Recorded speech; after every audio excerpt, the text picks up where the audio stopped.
ደራችሁ እንደምን አረፈዳችሁ? እንደምን ሰነበታችሁ? አሜን። እግዚአብሔር አምላካችን ይመስገን ብለን እንድናመሰግነው አንደበታችን ለምስጋና የከፈተ በጤና በፍቅር በአንድነት ጠብቆ በምህረቱ አደባባይ በይቅርታው ቦታ ሰብስቦ ሕያው ቃሉን እንድንሰማ በረከቱን እንድናገኝ የፈቀደልን የአባቶቻችን የቅዱሳን አምላክ ሕያው ባሕሪ ቅዱሰ ባሕሪ አምላካችን የሁላችንን አምላክ ዛሬም ዘወትርም በፍጡራን አንደበት ከምድር እስከ አርያም ከጽንፍ እስከ ጽንፍ የተመሰገነ ይሁን።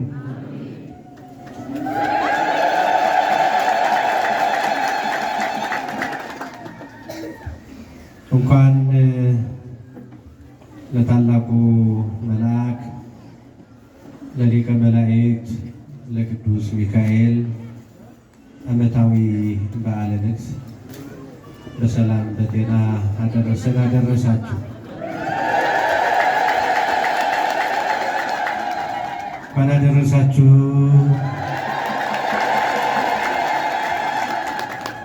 ወናሁ እፌኑ መልአኬ ቅድመ ገጽከ ከመ ይእቀብከ በፍኖት።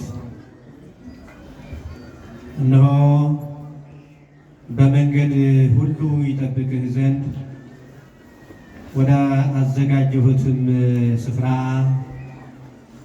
ያስገባህ ዘንድ መልአኬን በፊትህ እልካለሁ።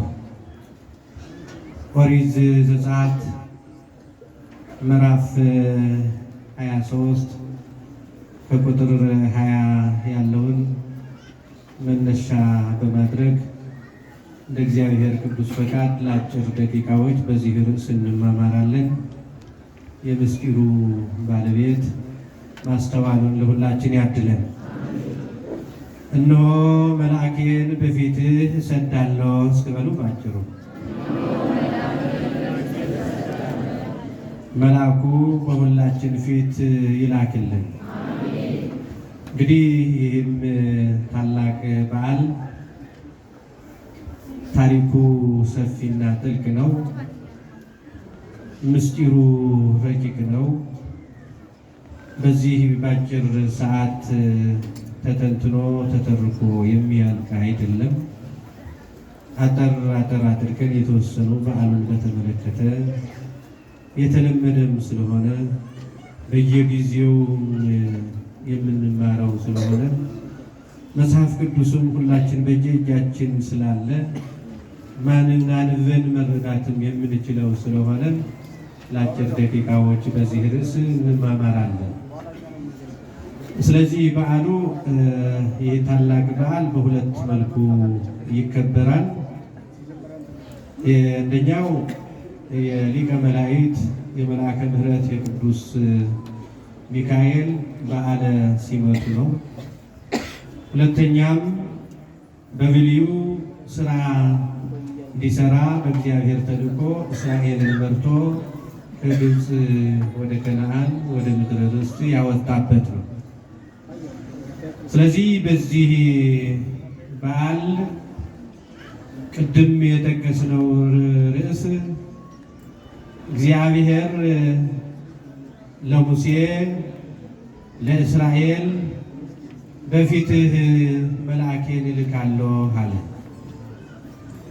መላእክት መልእክተኞች ናቸው። ሁል ጊዜ ለሰው ልጅ የሚያገለግሉ ናቸው። በእግዚአብሔርና በሰው መካከል ስራ የሚሰሩ በጎ ስራ የሚሰሩ ለዚህ የተዘጋጁ በሁለት ሰይፍ ምሕረት ለሚገባው ምሕረት የሚያድሉ መቅሰፍት ለሚገባው ደግሞ መቅሰፍ የሚችሉ ለማዳንም ለማጥፋትም የተዘጋጁ መላእክት ናቸው። መላእክት ስራቸው ሁል ጊዜ ምስጋና ነው። ከተፈጠሩበት ጊዜ ዓለም ከተፈጠረበት ሰዓትና ማይክሮ ሰከንድ ጀምሮ ከምስጋና አቋርጠው የማያውቁ ሁል ጊዜ በምስጋና የሚኖሩ ናቸው። ዓለም በተፈጠረበት በመጋቢት ወር በ29 በመጀመሪያው ሰዓተ ሌሊት የተፈጠሩ ናቸው። ሁል ጊዜ ስራቸው ማመስገን ነው። እስመ አኮቴቶሙ ዕረፍቶሙ ዕረፍቶሙ አኮቴቶሙ፣ ዕረፍታቸው ምስጋና ነው፣ ምስጋና ዕረፍታቸው ነው፣ ስራቸው ነው።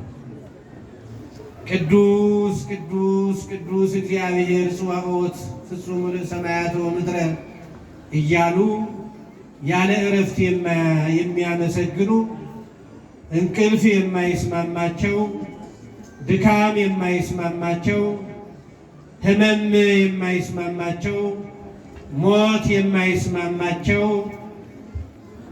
ረሃብ የማይስማማቸው፣ ጥማት የማይስማማቸው፣ መራቆት የሌለባቸው የማይራቆቱ፣ ስለ ምግብ የማያስቡ፣ ስለ መጠጥ የማያስቡ፣ ስለ መኖሪያ ቤት የማይጨነቁ የማያስቡ፣ ሁሉ ነገር የተሟላላቸው፣ ሁሉ ነገራቸው ምስጋና የሆኑ መላእክት ናቸው። ከነዚህም መላእክት ሁሉም እንደየስራቸው ስራ ስራላቸው። ለስራ ነው የተፈጠሩ፣ በስራ ነው የሚኖሩት፣ እረፍት የሌላቸው ናቸው። ስለዚህ በኢዮር ከተማ ካሉ መላእክት የዓለመ መላእክት 3 ዓለመ መላእክት አሉ። ከሰባቱ ሰማያት 3ቱ ዓለመ መላእክት ተብሎ ነው የሚጠራው። የመላእክት ስፍራ የመላእክት ቦታ ነው። በዚህ ቦታ ደግሞ እነ ቅዱስ ሚካኤል ያሉበት ኢዮር በሚባለው ከተማ 4 ከተማ ያለው ሰማይ ከአራተኛው አንዱ የኃይላት ቦታ ነው። የመጀመሪያው አጋዕዝት ይባላሉ። ሁለተኛው ኪሩቤል፣ ሶስተኛው ሱራፌል፣ አራተኛው ኃይላት ይባላሉ። በዚህ ኃይላት አለቃ ሊቀ መላእክት ቅዱስ ሚካኤል ነው። የእነ ቅዱስ ሚካኤል ስራ ከሌሎቹ የሚለየው የሥላሴ ሰይፍ ዳግሬዎች ናቸው፣ አጋጋፋሪዎች ናቸው፣ የሥላሴ ቀራቢዎች ናቸው። ሰማያዊ ሰይፍ ይዘው የሚለዋወጥ በሁለት ሰይፍ ያለው የተሳለ የብርሃን ሰይፍ ይዘው በሥላሴ ፊት የሚቆሙ መላእክት ናቸው። ስለዚህ ቅዱስ ሚካኤል አለቃቸው የምህረት መላእክት ናቸው። ቅዱስ ሚካኤል የምህረት አለቃ ይባላል። ተውሆ ምህረት ለሚካኤል ወብስራት ለገብርኤል ወሀብተ ሰማያት ለማርያም ድንግል። ለሚካኤል ምህረት ማደልን ተሰጠው። ለምህረት የሚተጋ ለምህረት የሚላክ ለምህረት የሚሮጥ መልአክ ቅዱስ ሚካኤል ነው። ገብርኤልም አብሳሪ የትፍሲት አብሳሪ ወልደ እግዚአብሔር ከሰማያ ሰማያት ወርዶ ከድንግል ማርያም እንደሚወለድ ዓለም እንደሚያድን ዓለም የሚድነው በክርስቶስ ደም እንደሆነ በክርስቶስ መወለድ እንደሆነ በክርስቶስ መሰቀል እንደሆነ ድንግል ማርያም ሰማይና ምድሩን የማይችሉትን እንደምትወልድ እንደምትጸንስ ይህን የድህነት የብስራት ተሸክሞ ወደ ድንግል ማርያም የመጣ ወደ ዓለም የመጣ ቅዱስ ገብርኤል ነው። ድንግል ማርያምም የሰማይና የምድር ሀብት ተሰጣት ይላል። ምልዕተ ጸጋ ምኑም ጎደሎ የሌለው በሰማያዊም ጸጋ ምድራዊውም ጸጋ ለድንግል ማርያም ተሰጠ ብሎ መጽሐፍ እንደተናገረው ሁሉ ድንግል ማርያም የሰማዩም የምድርም ሁሉ ያለ ጎደሎ የተሰጣት ናት። ስለዚህ ቅዱስ ሚካኤል ይሄ ስራው ሲሆን የምስጋና መሪ፣ የምህረቱ መሪ፣ የኃይላት መሪ ሲሆን በዚህ ቀን ደግሞ በብልዩ ሰውና እግዚአብሔር በተራራቁበት፣ ሰውና እግዚአብሔር በተለያዩበት፣ ምሕረተ እግዚአብሔር በተከለከለበት፣ ሰዎች በጨለማ ውስጥ በሚመላለሱበት፣ ተስፋ ቆረጥ በበዛበት ዘመን ተስፋ ይዞ ወደ እስራኤላውያን የተላከ መልአክ ነው። ታሪኩ ኦሪት ዘጸአት በሙሉ ስለ እስራኤል መውጣት የሚናገር ነው። እያንዳንዱ ለዚህ ከምድራውያን ከሰዎች ልጆች ሙሴ፣ ከሰማያውያን መላእክት ቅዱስ ሚካኤል እነዚህን ሁለት ታላላቅ ፍጥረቶች እግዚአብሔር ለእስራኤል ድህነት አዘጋጀ ይላል። ሙሴ ከሰዎች ጋር ቃል በቃል እንዲነጋገር፣ በግዘፍ እንዲታይ፣ የሚሰሩ ስራዎችን ሁሉ እየሰራ የእግዚአብሔር ስራ እንዲናገር በወንድሙ በአሮን ምክንያት እየተናገረ በፈርዖን ፊት ቁሞ ይህ ስራ እንዲሰራ እግዚአብሔር አዘዘ። ከምድያም ተነስ፣ ወደ ግብፅ ሂድ፣ ለወገኖቼ ለእስራኤል መሪ ትሆናለህ፣ እስራኤል ለድህነታቸው ምክንያት ተዘጋጅተሃል ብሎ እግዚአብሔር ከምድያም ወደ ግብፅ እንዲወርድ ሙሴን አዘዘው ይላል። ሙሴ ልደቱ ከእስራኤል ወገን ሆኖ በግብፅ በባርነት በክፉ ሰዓት የተወለደ ነው። ሙሴ መቼስ ጊዜዎቹም ክፉዎች ብለን የምንጠራቸው በሰው ላይ በተሰራ ስራ ሰዎች በወለዷቸው ክፋቶች ባመጧቸው መከራዎች ነው እና እስራኤል በግብፅ በሚኖርበት ሰዓት ለ215 ዓመት ይሄ በተደራረበ መከራ፣ በተደራረበ ጭንቅ፣ በተደራረበ ግፍ በሚፈጸምባቸው ነበሩ። በዚህ ግፍ ነበረ ሙሴ የተወለደ። ግፉ በቀኝ ግዛት ሲገዙ፣ ሲረገጡ፣ ሲረግጡ በዚህ ጊዜ ይህን አልበቃ ብሏት ፈርዖን ወይም ግብፃውያን ወንድ ልጅ የተወለደ ከዚህ በኋላ ይገደል ብሎ ባዘዘ። ይህም ግብፃውያን ጨካኞች የሆኑትን መወልዳን ባዘጋጅበት ወንድ ሲሆን ግደሉት፣ ወዲያውኑ አፍናችሁ አንቃችሁ ግደሉት፣ ሴት ከሆነች እንዳትገድሏት ተብሎ በታዘዘበት ዘመን በዚህ ጊዜ ሙሴ ሲወለድ ብርሃን ለብሶ ብርሃን ተጎናጽፎ ተወለደ። መወልዳን ፈሩ፣ ደነገጡ። በጭካኔ የተሞሉ ርኅራኄ በዚህ ጊዜ የታየባቸው ለዚህ ዘፈጠሮ ይቅትሉ ይህ የፈጠረው ይግደለው እንጂ አንገድልም ማለት ስንት ልጆች የገደሉ ስንቱን የጨረሱ በሙሴ ግን እጃቸው ማንሳት አልቻሉ። ሙሴ ለስራ ነው የተፈጠረው። ሙሴ ዓላማ አለው እግዚአብሔር ይመስገን። በዚህ ጊዜ እኛ ይሄ ልጅ አንገድልም፣ ግን እናንተ ምከሩበት፣ እኛም ጭምር እንዳታስገድሉን ብለው ወላጆቻቸውን ነግረው ሄዱ። ስለዚህ በ3 ዓመቱ ድምፁ እየተለየ ሲሄድ እንዳይገድላቸው ለወላጆቹ ነገሩና ሙሴ ደግሞ ሳጥን አሰርተው በውሃ ዳር በባህር ዳር ሂደው ጣሉት ይበላል። ክፉ ዘመን ክፉ ነው። እናትም ትጨክናለች፣ አባትም ይጨክናል። ቀን በወንዝ ዳር በሳጥን ተቆልፎ እየዋለ ማታ ደግሞ በጨለማ ወደ ቤቱ እየመጡ እያጠባች በዚህ መንገድ እድሜው እየገፋ ሄደ። ከዕለታት አንድ ቀን ግን እግዚአብሔር የፈርዖን ልጅ የንጉሱ ልጅ ተርሙስ የምትባለው ለዋና ለሽርሽር ለመዝናናት ወደ ባህር ወረደች። ሳጥኑ አየች። አምጡት እስኪ ወርቅ ይሆናል እንቁ ይሆናል። የተለየ የተወደደ ነገር ይሆናል አምጡት ስትል ከፍታ ብታይ እንደ ፀሐይ የሚያበራ ልጅ ነው።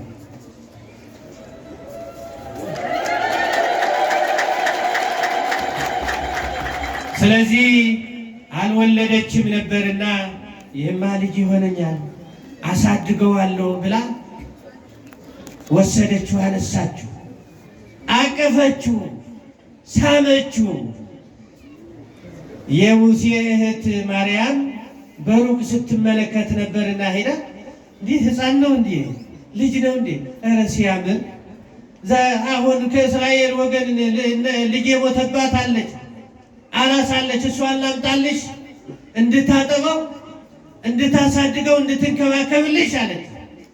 እሺ አለች። ማን ተጠራች? እናቷን ጠራች።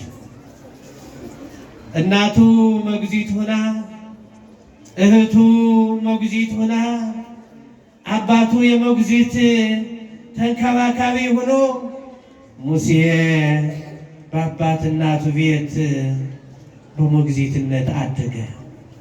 የማን ልጅ እየተባለ? የፈርዖን ልጅ የተርሙስ ልጅ እየተባለ አደገ። እግዚአብሔር እንደዚህ ነው ጥበቡ።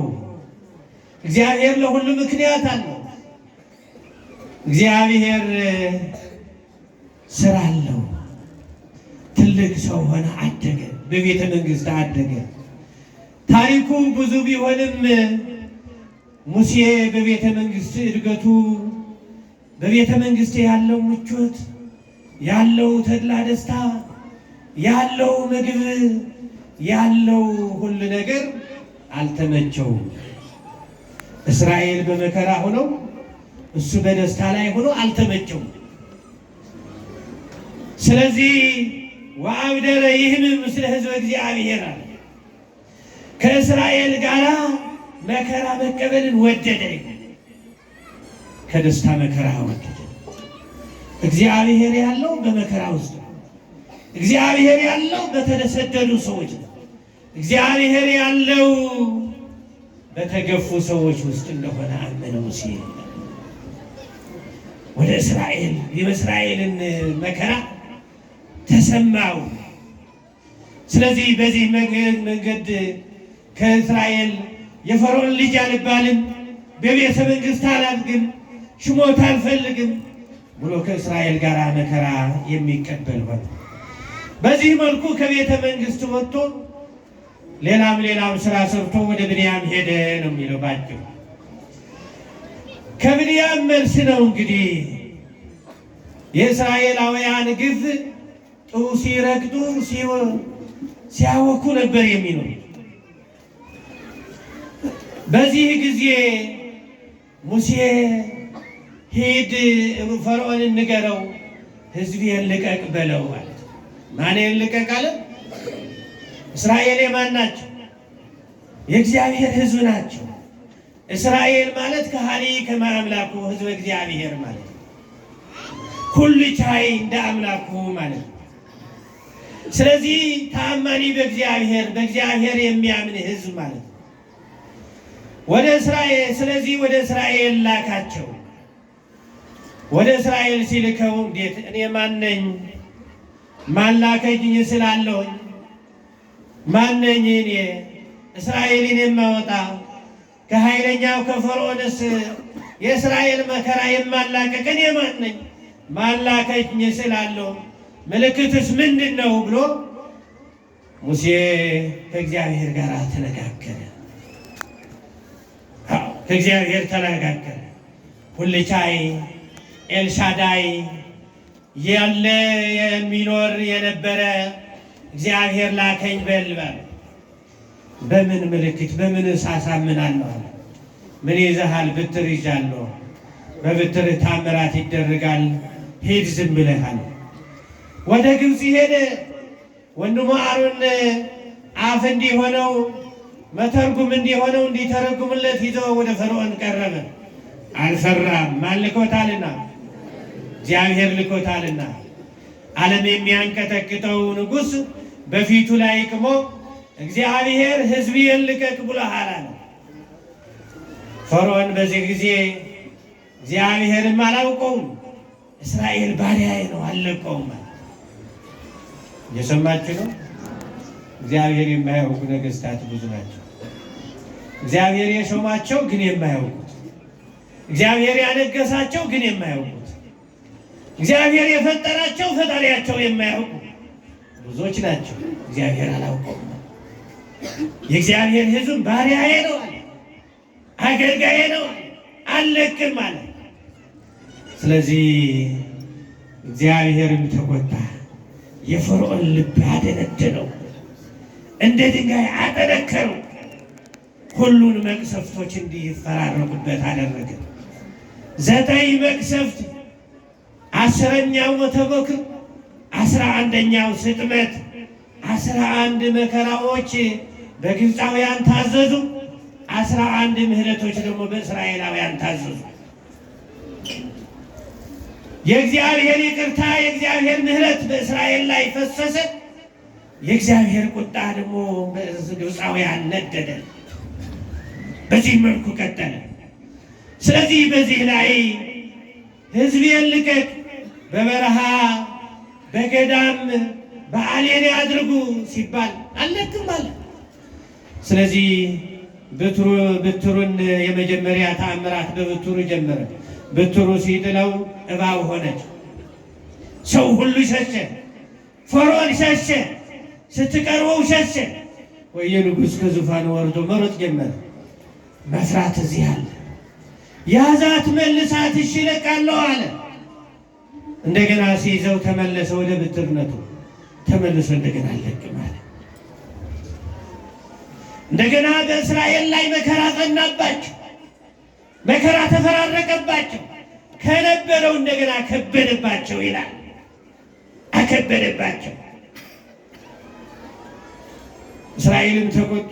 ላታወጡም እንደገና መከራ ጸናችሁብን፣ እንደገና መሰብን፣ እንደገና ለመከራ መጣችሁን። እግዚአብሔር ይላችሁ፣ እግዚአብሔር ይፍረድባችኋል። እንደው ሙሴ ወደ እግዚአብሔር ጮኸ፣ ወደ እግዚአብሔር ለምን ሕዝቤን መከራ እንደገና ጸንቶበታል።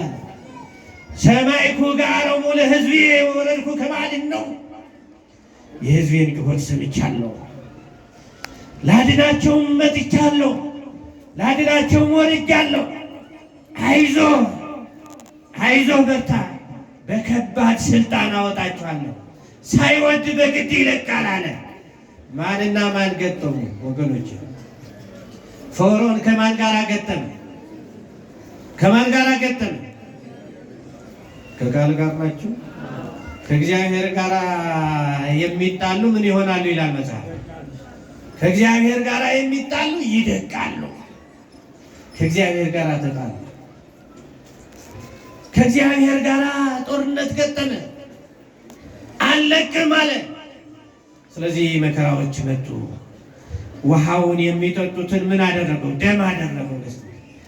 በቤት በዕቃ ያለው፣ በእንስራ ያለው፣ በጀሪካን ያለው፣ ባልዲ ያለው፣ በወንዙም ባህሩም ምን ሆነ? ደም ሆነ። ምን ይጠጣል? ንጉሱ ምን ይጠጣል? ያለ ውሃ መኖር ይቻላል ወገኖች? ትኖራላችሁ? እንደምን ዝማላችሁ? ያለ ውሃ መኖር። ውሃው ደም ሆነ። ደም መሆኑ ብቻ አይደለም፣ መልክ መቀየሩ ብቻ አይደለም። ገማ፣ ሸተተ፣ ከረፋ። በውስጥ ያሉ አሳትን ሁሉ ገደሉ፣ ሞቱ። ውሃውን ወደ ነበረው መለሰው እንጂ እሰለቃችኋለሁ አለ። እንደገና ለመነ፣ ተንበረከከ። በእስራኤል ግን ውሃው አልተለወጠም። እስራኤል ግን ውሃውን ይጠጡታል፣ ይታጠቡታል፣ ይሰሩበታል። ምንም የተለወጠ ነገር የለም። ውሃ ውሃ ነው፣ አልተለወጠም። ለማን ነው የተለወጠው? ለግብፃውያን ግን ተለወጠ። እንደገና ከ8 ቀን በኋላ ውሃው ወደ ነበረው መለሰው። ፈርዖን ግን አልተመለሰም። የፈርዖን ልብ ግን አልተመለሰም። እንደገና ጓጉንቸር አምጥቶ የጓጉንቸር መንጋ እንደገና አርመሰመሰው። በቤቱ በመኝታው በዙፋኑ በየመንገዱ መንገዱ ሁሉ ጓጉንቸር ነው። እንደገና ለምን እንደገና በዚህም አልተመለሰም። በእስራኤል ግን የሚሄዱት መንገድ ምንም የለም፣ የሚተኙትን ምንም የለም፣ የሚያዩትም ነገር የለም። ምግቡ ሁሉ ጓጉንቸር ሆኖ፣ ማዕዱ ጓጉንቸር ሆኖ፣ የሚበሉት የሚጠጡት ተቸገሩ። እስራኤል ግን የተለወጠ ነገር የለም። ምግባቸው በትክክል አብስለው ይበላሉ፣ ይጠጣሉ። የእግዚአብሔር ምሕረት በእነሱ ላይ እጅ ነው ያለው። አልመለስም አለ። እንደገና ቅም አለቀቀባቸው። በሰው በንጉሱ በእንስሳው ቅም አልሆነ፣ እያከከመው አልሆነ። ለውጥ ጠፍ። ኧረ እነዚህ ሰዎች ይውጡልን አሉ ግብፃውያን በሙሉ ተሰብስቦ። አድነን እንጂ ይለቃቸዋል፣ እለቃቸዋለሁ አለ። አልተመለሰም። እንደገና ሲለቅበት እንደገና ወደ ነበሩ ደንድነው አለ። ከእግዚአብሔር ተለይተዋል። እግዚአብሔርን አላውቅም ያለ ንጉሥ አልመለስም አለ። እንደገና ቸነፈር መጣ፣ እንስሳው ሁሉ ጨረሰ። የእስራኤል ከብት ብቻ ቀሩ፣ የእስራኤል በጎች ብቻ ቀሩ። የእስራኤል ፍየሎች አልተለኩም፣ የግብፃውያን አለቁ። በዚህም አልተመለሱም። በየቦታው ሽታ ሆነ፣ እንስሶቹ በየቦታው ሞቱ። በዚህም አልተመለሱም። እስራኤል ግን ምንም የተለየ ነገር የለም። እንደገና ሻኝ የሚባል ቁስል ለቀቀባቸው። ንጉሡ ማበጠ፣ ሕዝቡ ሁሉ ታመሙ። መከራው በዛ። መልሰን እንጂ እኛ እንለቃለን፣ ከዚህ በኋላ እንለቃለን፣ ሙሴና አሮን ተው መልሱ፣ አድኑን እያለ እንደገና ጨው እሺ ብሎ አዳናቸው። እስራኤል ቀሩ። ሌሎቹ ሁሉ የታመሙት እንደገና ተፈወሱ። በዚህ ማለት እንደገና በአዝሬታቸው በመከራቸው በአዝመራቸው እንደገና በረዶን አወረደ። አትክልቱም ዛዝሬቱም ጨፈጨፈው በረዶ። በየቦታው ሁሉ ተከመረ በረዶ። አለቀሱ። ምንም ለውጥ የለም። እንዲህ እያለ መከራው በዛ። እንደገና ጨለማ ይሆናል። ጨለማ እንደገና አደረገ። ቀኑም ሌሊቱም ለ8 ቀን ጨለማ። እስራኤል ቀኑ ይወጣሉ፣ ሌሊቱ ይተኛሉ። ግብፃውያን ቀኑም ሌሊቱም አንድ ሆነባቸው። መብራት የለ፣ ምንም ባትሪ የለ፣ ምንም የለ። ጨለማ፣ ድቅድቅ ጨለማ፣ የሚገፋ የጸና ጨለማ በግብፅ ላይ እንዲህ ያልከተለው ወገኖች መጨረሻ አድኑን እንጂ እያለ እየዋሸ እያታለለ ደረሰ። በ9ኛው ሞተ በኩር ከንጉሱ የበኵር ልጁ ጀምሮ እስከ ገረዲቱ የበኵር ልጅ ሁሉ የግብፃውያን ሞቱ። የእስራኤላውያን ግን የሞተ የለም። በየቤቱ ልቅሶ ሆነ። ቀባሪም አቃባሪም የሌለ፣ አልቃሽም አላቃሽም የሌለ፣ አጽናኝ የሌለ በሁሉ ሞቶ ልቅሶው በረታ። አረ እነዚህ ጨረሱን፣ እስራኤል ሊጨርስ ነው፣ አውጣልን አሉት። ሕዝቡ ሁሉ ጮኸ። ከዚህ በኋላስ ምን ቀረብን? ልጆቻችንን ከጨረስን ይውጡ ብለው ፈቀዱ።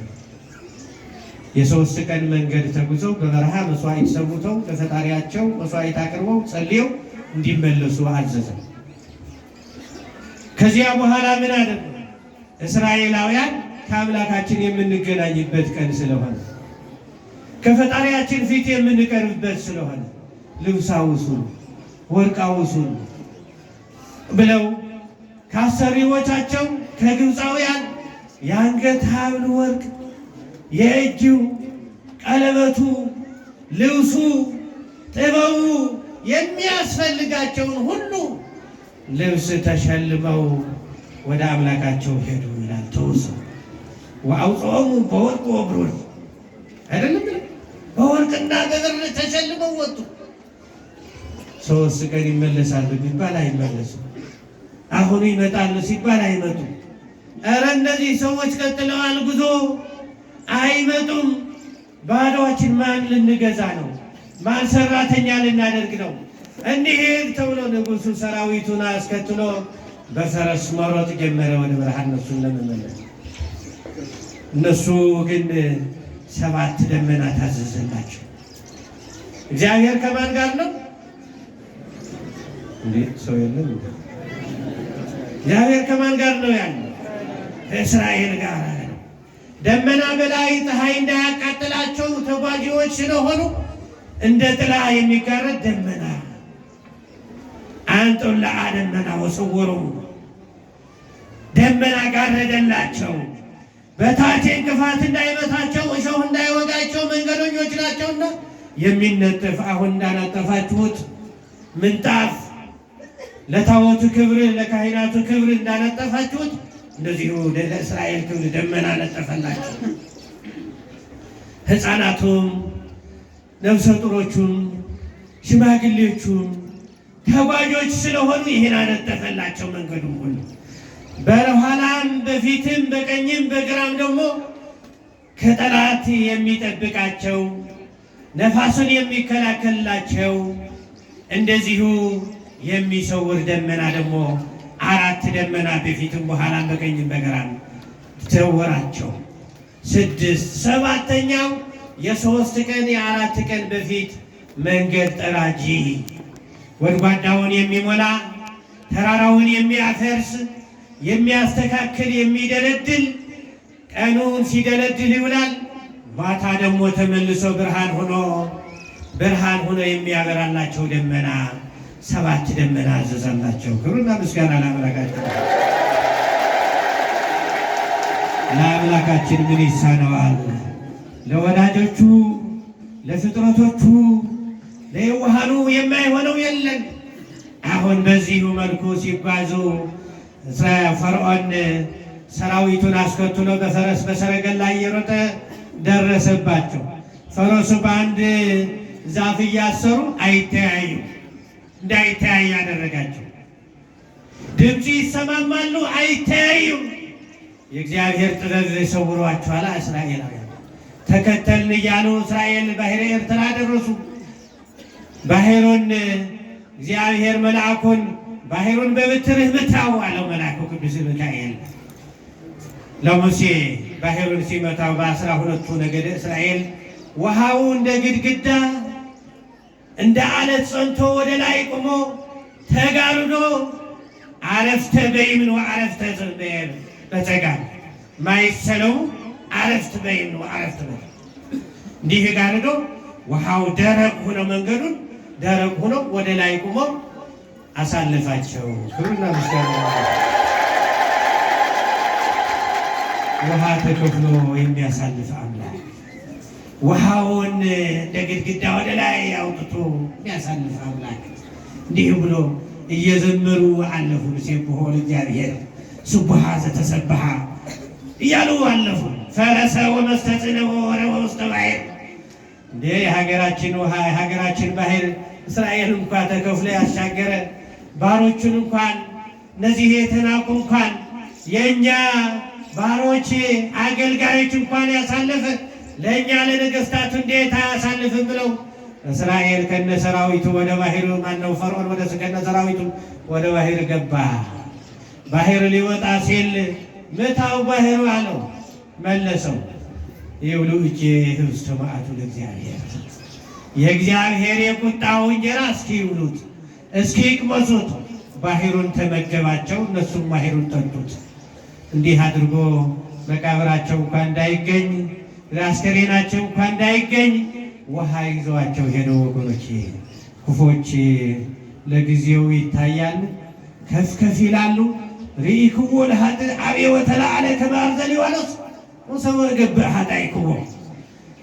ኃጢአተኛውን በደለኛውን ግፈኛውን አየሁት ከፍ ብሎ በዙፋኑ ተቀምጦ መሬት አትሁነኝ ብሎ ሰማይና ምድርን የፈጠረ መስሎ ሁሉ በእጁ ሁሉ በደጁ ሆኖ ሰዎችን ሲያሰቃይ አየሁት።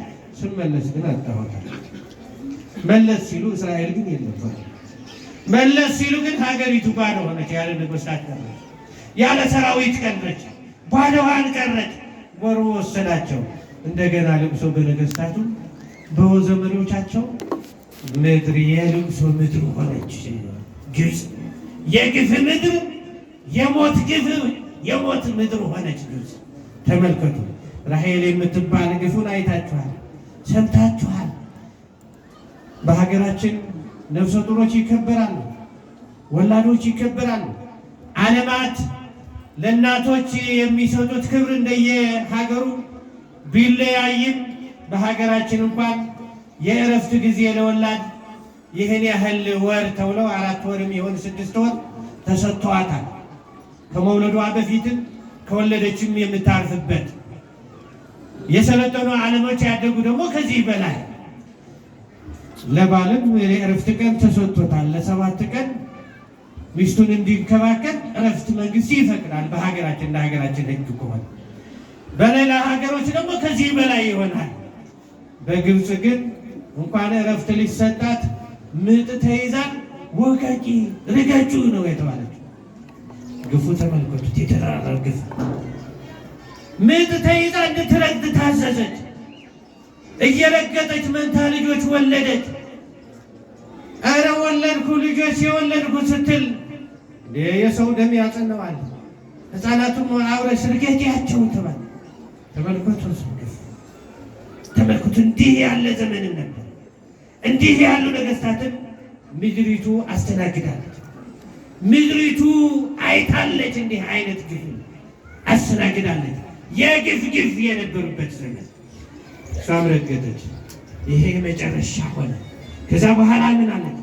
ይሃለኑ አምላከ እስራኤል በዚህ ሰማይ፣ በዚህ ሰማይ የእስራኤል ፈጣሪ የለም፣ የእስራኤል አምላክ የለም ብላ ንዋዋን ወደ ሰማይ ረጨ። በዚህ ጊዜ ነበር እግዚአብሔር ተመለከታቸው። ነፃ ለማውጣት ወረደ ማለት ነው። እስራኤላውያን ሙሉ ድህነትን ወደ እስራኤል አደረገላቸው። እስራኤላውያን ይሁን ሁሉ 11 ምሕረት የተሰጣቸው፣ ግብፃውያን 11 መቅሰፍት የወረደባቸው፣ እስራኤላውያን ምን ተገኝቶባቸዋል? ምንድን ነው ምንጩ? የምህረቱ ምንጭ ሲባል 4 ነገሮችን ነግሬያችሁ ይጨርሳሉ። እስራኤላውያን ከእግዚአብሔር ጋር የሚገናኝበት አንደኛ በዚህ በግፍ በዚህ በመከራ በዚህ በውጣ ውረድ ባለበት ዓለም እየኖሩ ሃይማኖታቸው አልቀየሩ፣ ሃይማኖታቸው አለሙ። እግዚአብሔርን ያመልኩ ነበር። እፎን ሀሊ ማሕሌተ እግዚአብሔር በምድር ነች፣ በባዕድ እግዚአብሔር ዝማሬ እንዘምርም እያለ ነበር። ለእግዚአብሔር ያ ምስጋና ያቀርቡ ነበር። ሃይማኖተኞች ነበሩ። ሃይማኖት በተደላደለ ቦታ ሆኖ እንኳን ብዙ ሃይማኖቱ ይካዳል። በገንዘብ የለወጠ ሃይማኖት አለ፣ በጨርቅ የለወጠ ሃይማኖት አለ። በዚህ ዘመን በሚታየው በሚያብረቀርቀው ሃይማኖቱ እየለወጠ ያለበት ትውልድ ነው ያለ። እነሱ ግን በባዕድ ሀገር በመከራ እየተረገጡ እየተጨቆኑ በዚህ ጨቋኝ መንግስት ሆነው እንኳን በፈርዖን ላይ ሆነው እግዚአብሔር አያየንም ብለው ለ200 ዓመት 15 ዓመት ሙሉ ሃይማኖታቸው አለው። ይሄ ሃይማኖት አይለውም። ሃይማኖት ምርጫ የለውም። ስለዚህ በዚህ እግዚአብሔር ሁል ጊዜ ይመለከታቸው ነበረ በምህረት ዓይኑ። አንደኛው ይሄ። ሁለተኛ ባህላቸው አለወጡ። እኛ ከሀገራችን ሳንወጣ ባህላችን ለውጠናል። የምዕራባውያን መስታወቂያ ሆነናል፣ ፖስተር ሰሪ ሆነዋል ሆነናል። የሀገራችን አለባበስ ምንድን ነው? የምዕራባውያን አለባበስ ነው የምንከተለው። ሰው ገንዘብ ተሰጥቶት ማስታወቂያ ይሰራል፣ ገንዘብ ያገኛል። እኛ ደግሞ ያለምንም ነገር የምዕራባውያን እያስተዋወቅን፣ ባህላችን ግን የእናቶቻችን ጥበብ፣ የእናቶቻችን ልብስ፣ የአባቶቻችን ልብስ አለባበሱ ቅጡ ጠፍቶብናል። ጋቢ መልበስ እንኳን ያቃተውናል። መልበስ እንኳን የተቸገርናል። እንዴት ነው ገራኔ የምንለበሰው? እንዴት ነው የሚለበሰው? የሚል ትውልድ ተፈጥሯል። ስለዚህ ይሄ ባህላቸው ይዘው ነው ጠብቀው ነው በባዕድ ባህል አልተዋት። ሶስተኛ ቋንቋቸው አለ። ቋንቋቸውም አክብረው ነው ዕብራዊ ቋንቋቸውን በቋንቋቸው እየጸለዩ በቋንቋቸው እየኖሩ፣ ሁለተኛ ቋንቋ የተወለዱ ልጆቻቸው ቋንቋቸውን ሳይለቁ የግብፃውያንን ቋንቋ ሁሉ እያወቁ በዚህ ሁሉ ይኖሩ ነበር። ሁሉ መንገድ አለው ወገኖች። እኛ ግን እዚህ ሆነው እንኳን ልጆቻችን የሀገራቸው ቋንቋ እንዳያጠኑ እንግሊዝኛ እንዲያጠኑ ነው የምንጥረው። ገና ሊሆንም ላይሆንም ይችላል።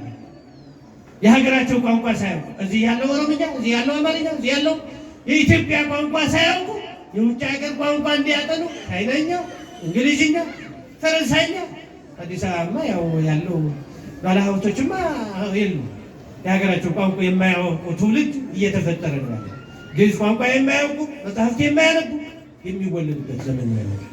ስለዚህ ይሄ ቋንቋቸው ጠብቀው ነው መጀመሪያ የሀገራችን ቋንቋ ማወቅ፣ የሌላው ደግሞ ተጨማሪ ቋንቋ ደግሞ ማወቅ። ቋንቋ ሁሉ መግባቢያ ነው። ቋንቋ ሁሉ እኩል ነው። የሚበላለጥ ነገር የለም። ሁሉ እግዚአብሔር ነው የፈጠረው፣ እግዚአብሔር ነው የሰጠው። ሁሉ ለእግዚአብሔር የምናመሰግንበት ነው። ቋንቋችንን መልቀቅ የለም። ባህላችንን ግን መረዳት ያስፈልጋል ማለት ነው። የመጨረሻውና አራተኛው ተስፋ ነበራቸው። ተስፋ ቆርጠው ያው ተስፋ የቆረጠ ትውልድ አይደለም። በዘመናችን ተስፋ መቁረጥ ነው ትልቁ ነገር።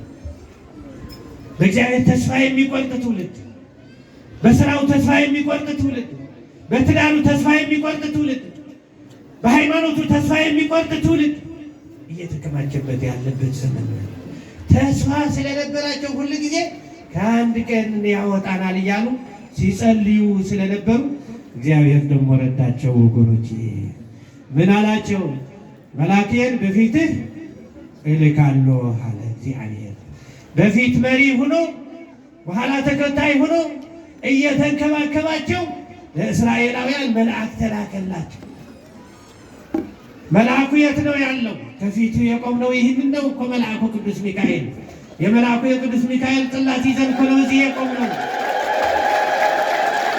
በፊታችን አለ መልአኩ ቅዱስ ሚካኤል። ችግራችን ምን እንደሆነ መንገር አያስፈልገውም፣ ያውቀዋል እግዚአብሔር።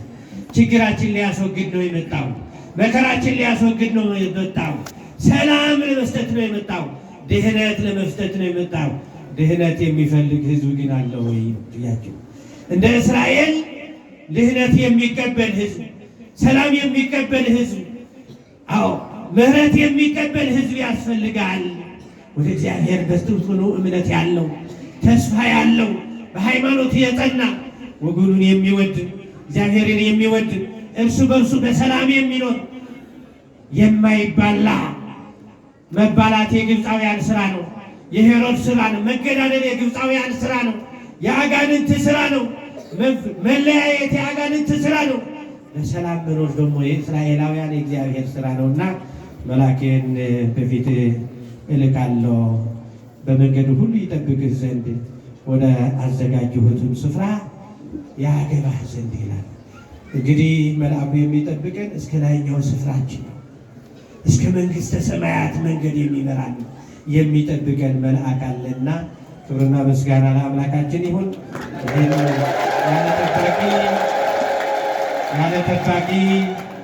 ያለ ጠባቂ ያለ መሪ ያለ መምህር ያልተወን አምላክ ክብርና ምስጋና ለስም አጠራሪ ይሁን።